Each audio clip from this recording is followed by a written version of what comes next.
জুলাই সনদে না স্বাক্ষর করার জন্য এটাই হলো আমাদের প্রশ্ন।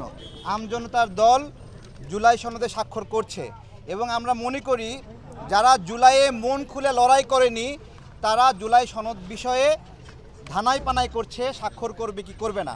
পাশাপাশি ওই শ্রেণীর মানুষ যারা মনে করেছিল শেখ হাসিনার পতন হয়ে তার লাভ কি, তারাও জুলাই সনদে স্বাক্ষর করবে না।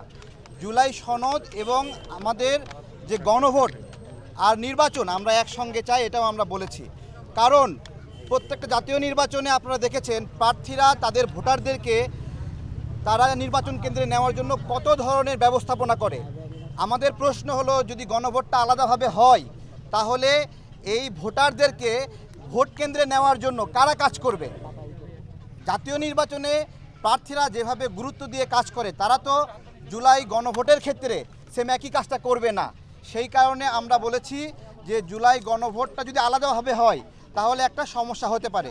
শুধু তাই না, জুলাই গণভোট যদি আলাদা হয় সেখানে আমাদের জুলাই সনদে স্বাক্ষরকারীদের মধ্যেই এক পক্ষ আরেক পক্ষকে পরাজিত করার একটা প্রয়াস আমরা দেখতে পাচ্ছি, যে তারা এর মাধ্যমে তাদের পক্ষে অর্থাৎ যেটা আমরা জুলাইয়ের পক্ষে হা না আমরা যেদিকে যাচ্ছি সেখানে তারা বলছে যে না পিআরের পক্ষে হা না হোক এবং তাদের আরও কিছু চাহিদা আছে সেই সব বিষয়ে হা না হোক এবং এই ভোটটা হোক 4 পৃষ্ঠা 5 পৃষ্ঠা এবং নাগরিকরা সেটা পড়ে পড়ে ভোট দেবে। আদৌ কি সেটা সম্ভব?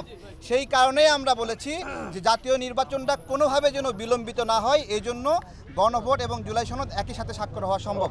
ধন্যবাদ সবাইকে। ধন্যবাদ।